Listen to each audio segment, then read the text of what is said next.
ভারত বাংলাদেশ সীমান্তে কাঁটাতার নির্মাণ ও নিরাপত্তা জোরদার করতে মালদা জেলার হবিবপুর ব্লকের ভবানীপুর কেদারিপাড়া ও মাদ্রাসিডাঙ্গা এলাকায় জোর কদমে চলছে জমি অধিগ্রহণের কাজ। ইতিমধ্যেই সীমান্তবর্তী এলাকায় জমির মাপঝোঁক শুরু হয়েছে। এই পরিস্থিতিতে সীমান্ত এলাকা পরিদর্শনে যান হবিবপুর বিধানসভার বিজেপি বিধায়ক জুয়েল মুর্মু। তার সঙ্গে ছিলেন এডিএম এলআর দেবাহুতি ইন্দ্র, হবিবপুর ব্লকের বিএলআরও এবং জেলা প্রশাসনের একাধিক আধিকারিক।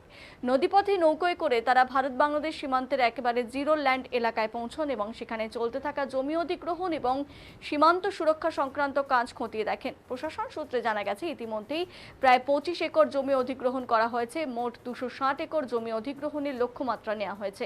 জেলা প্রশাসনের পক্ষ থেকে জানানো হয়েছে, আগামী 45 দিনের মধ্যে জমি অধিগ্রহণের প্রক্রিয়া সম্পন্ন করে সেই জমি বিএসএফ এর হাতে তুলে দেওয়া হবে। সীমান্ত কাঁটাতার নির্মাণ, নিরাপত্তা বৃদ্ধি এবং অবৈধ অনুপ্রবেশ রোধে এই পদক্ষেপ অত্যন্ত গুরুত্বপূর্ণ বলে মনে করা হচ্ছে। এদিন বিধায়ক ও প্রশাসনিক আধিকারিকরা কাজের অগ্রগতি নিয়ে সন্তোষ প্রকাশ করেন এবং দ্রুততার সঙ্গে সমস্ত কাজ শেষ করারও নির্দেশ দেন।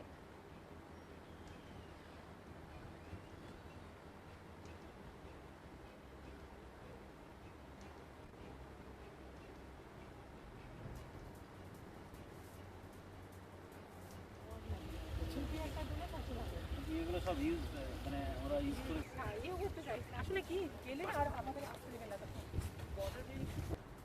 মাপজা একবার হয়েছিল, হওয়ার পরে আর কোনো কাজ হয়নি,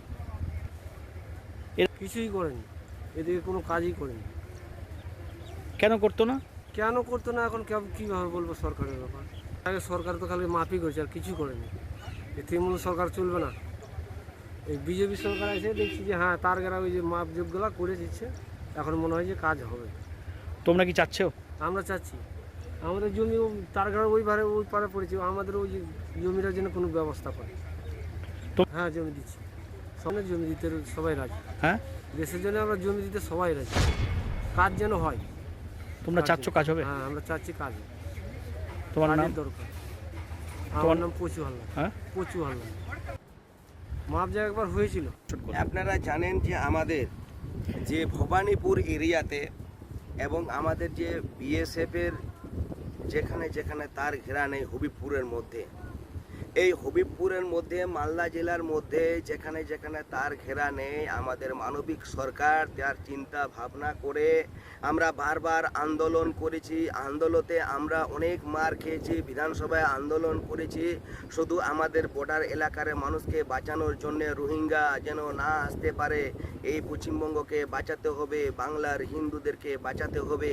এই যে বাঁচানোর জন্য যে আমরা চিৎকার করতাম, এখানে তিনি টিএমসি সরকার ছিলেন, এখানে তিনি কিন্তু জমি অধিগ্রহণ করলেন না বলে কেন্দ্র সরকার আজকে বিএসএফদের বড় বড় আজকে ঘর বা এইখানে ফিনিশিংয়ের কাজ হয়নি।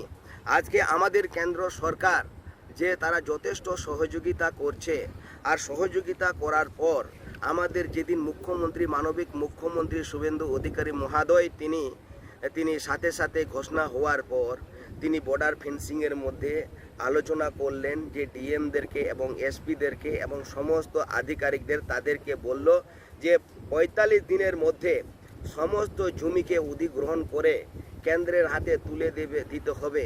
এই ইমিডিয়েটলি কাজ চালু করতে হবে।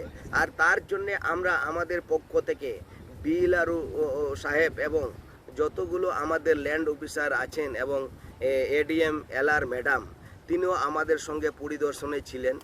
আর আমরা সেখানে বর্ডারে এই কৈচনা মৌজা 110 এবং মাতাসিডাঙ্গা মৌজা 109, এই মাতাসিডাঙ্গা মৌজা, এই যে আমরা সেখানে দেখেছি যে মাপযোগ হয়েছে, এইখানে কোনো জমির মালিক যদি থাকে তাহলে আপনারা বিএলআরওর সঙ্গে সরাসরি যোগাযোগ করবেন, পরে আপনারা কাউকে দায়ী করতে পারবেন না। আপনার জমির মালিক আপনাকে হিসাব নিতে হবে, সময় থাকতে আপনাকে যেতে হবে অফিসে, এবং তারা যে আজকে মাপযোগ করছে এখনও বসে থেকে না থেকে এখন আপনারা বিএলআরও সাহেবের সঙ্গে যোগাযোগ করুন।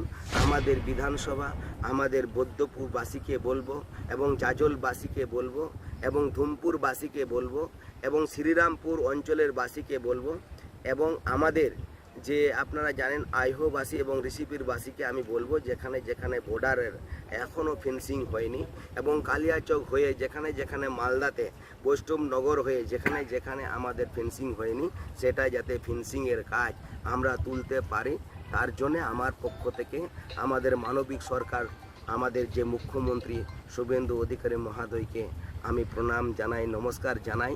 আমাদের যারা আজকে মানুষের যে আশা প্রত্যাশা আজকে তাদের চিন্তা ছিল সেই চিন্তা থেকে দূর করে দিয়েছেন, তার জন্য সবাইকে আমি নমস্কার। কি কোথায় কোথায় ঘোরা হলো? আজকে আমরা স্পটগুলো ভিজিট করছিলাম। আমাদের 12টা টিম যেহেতু কাজ করছে, আমরা সেই স্পটগুলো দেখছিলাম যে কীভাবে তারা মেজারমেন্ট করছে বা ভেরিফিকেশনের যে কাজটা হচ্ছে। এখন অবধি কি পজিশন স্যার দেখেন তারা? এখনও খানিকটা এগিয়েছে, আমাদের কিছুটা তো দেওয়া হয়ে গেছে 10 একর মতো, আর তার বাইরে এখনও অলমোস্ট আমাদের বৈষ্ণবনগর পার্টটা মানে কালিয়াচক 3 পার্টে আমরা 19 একর মতো রেডি করেছি। 19 একর না, 19 কিলোমিটার হয়ে যাবে 19, আর এখানে কিছুটা রেডি হচ্ছে। 15 একর মতো তো হয়েই যাবে আশা করছি। 260 একর আপনি বলেছিলেন, এখন অবধি এর আগে আমরা 10 একর বলেছিলাম, এখন অবধি কি আপডেট, কত একর না হলো? এখনও পর্যন্ত আমাদের যা মানে ফিজিক্যাল ভেরিফিকেশন চলছে তাতে এখন আমরা আগামী কয়েকদিনের মধ্যে অ্যাটলিস্ট 25 একর মতো করতে পারবো রেজিস্ট্রেশন। শুধু এই হবিপুরেই? আর বাদ বাকি হবিপুর আর কালিয়াচক 3 মিশিয়ে আজকে কোন এলাকা দেখলেন? হবিপুর। কে ছিল আপনার সাথে আজকে? আর আজকে ফুল টিম ছিল আমাদের, সবাই ছিল। আমাদের এমএলএ সাহেব নিজে ছিলেন, আমাদের এখানে আমাদের এলএ সেকশন থেকে সবাই ছিলেন, আমাদের অ্যাডিশনাল এলএও পিএলআরও সাহেবের পুরো টিম ছিলেন। যে টিমগুলো কাজ করছে তারা ছিল টিমে। কাজের দিক থেকে কোনো অসুবিধা? না, একটু তো যেহেতু এলাকাটা একটু খানিকটা জলে যেতে হচ্ছে, খানিকটা জায়গায় একটু যাতায়াতে অসুবিধা আছে, আদারওয়াইজ কিছু অসুবিধা নেই। জলে নেমেও কি কাজ করতে হচ্ছে? হ্যাঁ হ্যাঁ, জল। কৃষকরা কি স্বেচ্ছায় জমি দিচ্ছে? হুম। কৃষকরা কোনো অসুবিধা? না, এরকম না। ফান্ডিং সব ঠিকঠাক? ঠিক আছে। আর কালিয়াচকটা কবে শুরু হবে? কালিয়াচকে ফিজিক্যাল ভেরিফিকেশনের কাজটা শেষ হয়েছে, এখন অফিসিয়াল কাজগুলো চলছে। কালিয়াচক আমরা তাড়াতাড়ি শেষ করার চেষ্টা করছি।